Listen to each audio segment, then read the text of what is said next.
Today we are going to discuss about housekeeping at construction site. What could be the hazards and what precautions to be taken? Hazard number 1.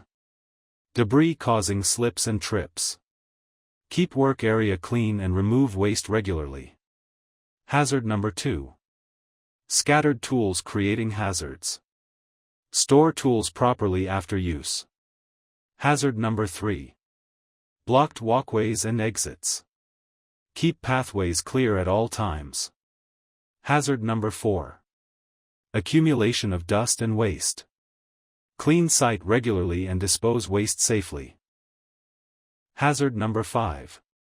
Improper material storage. Stack materials safely and neatly.